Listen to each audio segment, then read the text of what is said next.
¿Se acuerdan de la leyenda de Sleepy Hollow, el jinete sin cabeza en la versión de Disney?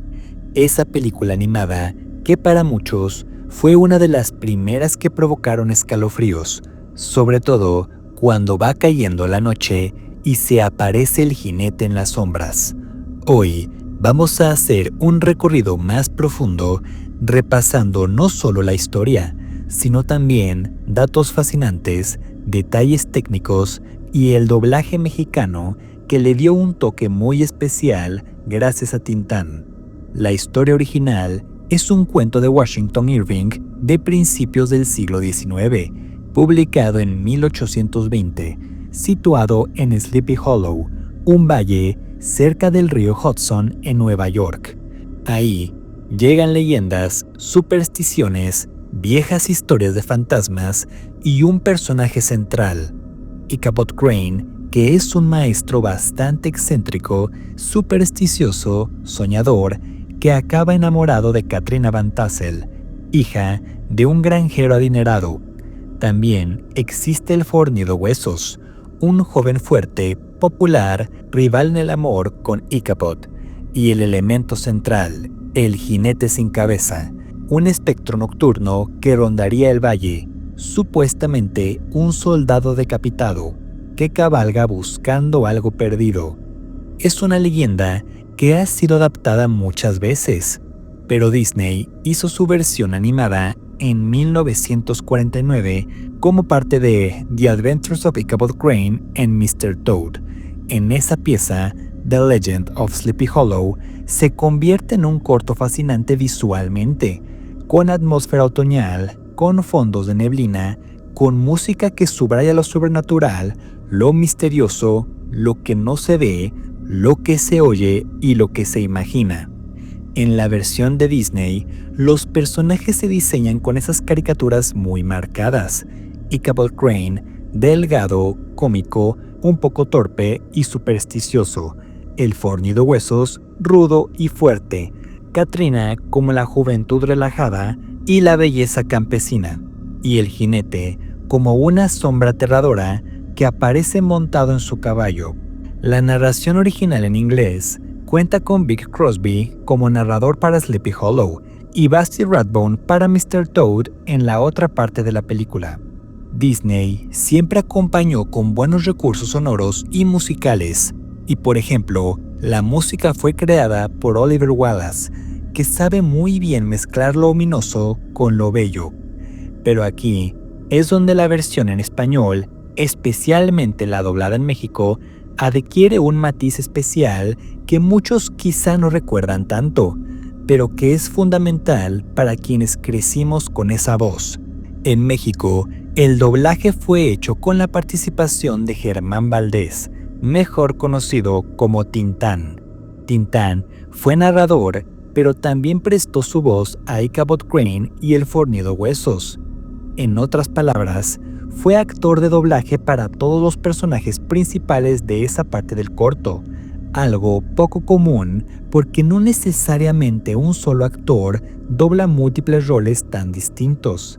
Esto le dio una unidad muy especial al doblaje, porque la voz de Tintán conecta toda la narración, los sustos, los diálogos y la atmósfera. Tintán, además, trabajó para Disney en otras dos películas animadas que también son clásicos inmortales. El libro de la selva, donde fue la voz de Balú, el oso relajado y divertido, e hizo la canción en español Busca lo más vital, una de esas canciones que uno recuerda al instante.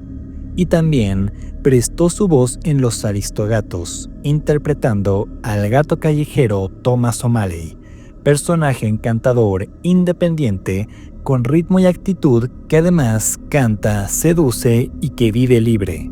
Volviendo al corto de Sleepy Hollow, la versión doblada en español de México tiene ese encanto nostálgico, ese sentido de cuento narrado bajo cobijas. Cuando Tintán dice la narración o interpreta a Ichabod, se percibe claramente ese estilo de voz cercano, a la radio, al teatro, a la forma de contar historias con una voz cálida, con suspenso y pausas.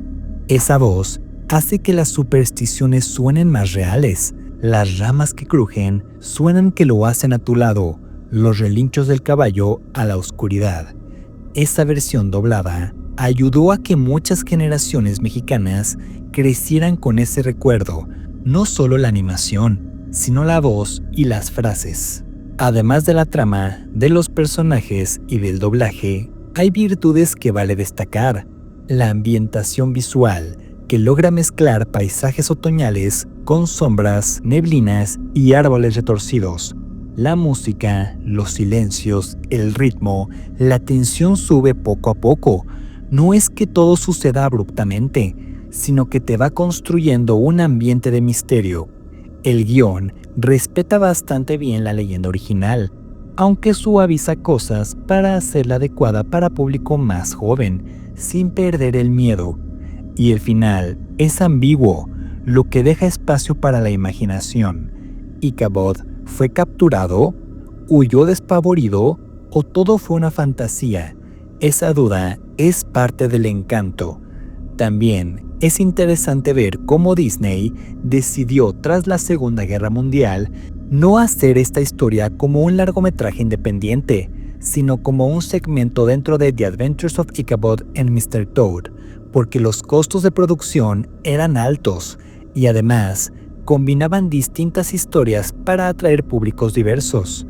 Esa decisión no resta valor. Al contrario, se ve que tuvieron que concentrar muchísimo en poco tiempo animado, en pocas escenas, transmitir la atmósfera, los personajes, la música, sin tener la amplitud de un largometraje completo, lo que exige precisión narrativa y artística.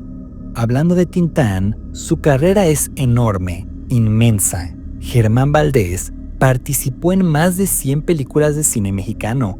Fue comediante, cantante, actor, humorista, locutor y actor de doblaje. Su estilo pachuco, su fraseo y su carisma lo convirtieron en una figura central de la época de oro del cine mexicano. En el doblaje de Disney, pocos recuerdan que su rol en Sleepy Hollow fue su debut como actor de doblaje para Disney.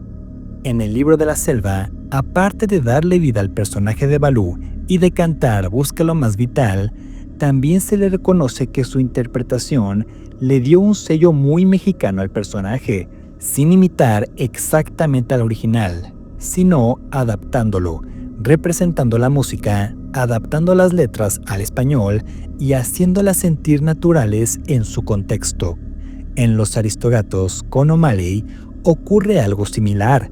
El swing, el jazz, la amistad gatuna, la calle, el ritmo de una ciudad, todo eso se mezcla con la personalidad de Tintán, haciéndolo algo más que solo una voz. Esa capacidad de canto y actuación era muy valiosa y no siempre se encuentra. También conviene mencionar algunas curiosidades menores que muchas veces se olvidan.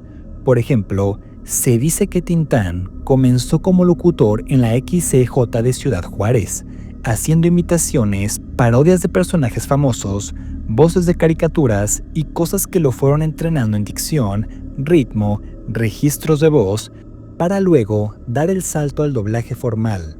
Otro dato es que La leyenda de Sleepy Hollow y El Señor Sapo ganó reconocimiento por su producción artística. Su música, su fotografía en la versión original ganó un Globo de Oro en la categoría de Mejor Fotografía en Color. Algunos recuerdos personales que muchos tienen: la canción del jinete sin cabeza, la narración baja, pausada, la forma en que Tintán modulaba al cambiar de personaje, eso marcaba la diferencia entre ver la película en inglés con subtítulos y oírla doblada. Para muchos niños en México, ver esta película doblada con Tintán fue una experiencia doble. Por un lado, miedo, suspenso y fantasía. Por otro, un sonido propio, una voz cercana, una voz que estaba acostumbrada a escucharse de locutores de radio, de comedia, de cine mexicano, etc. Y claro, comparar esta versión con otras adaptaciones posteriores, como la de Tim Burton, también permite apreciar cuánto pesa la sencillez dramática de Disney frente al horror visual explícito. efectos especiales modernos y violencia más gráfica. En Tim Burton se profundiza más en el misterio humano, conspiraciones y en la psicología del personaje de Ichabod. En Disney es más cuento, más misterio gótico, más atmósfera que susto bruto, más insinuaciones que exhibiciones. En resumen, la leyenda de Sleepy Hollow de Disney sigue siendo un clásico que une lo mejor de la animación, de la narración, del misterio, ambientación otoñal, música sutil y a eso agregarle el doblaje mexicano de Tintán, que le dio un sabor especial, nostálgico y humano. Es de esas películas que cuanto más pasa el tiempo, más valor tiene, no por sus efectos visuales que pueden haber envejecido, sino por cómo hicieron sentir el miedo, la imaginación, lo que no se ve, lo que se sugiere y lo que se deja al oyente. ¿Y ustedes recuerdan haber visto esta película de niños? ¿Cuál fue su parte favorita? Déjenlo en los comentarios y no olviden seguir disfrutando de este especial de Halloween. Hasta luego.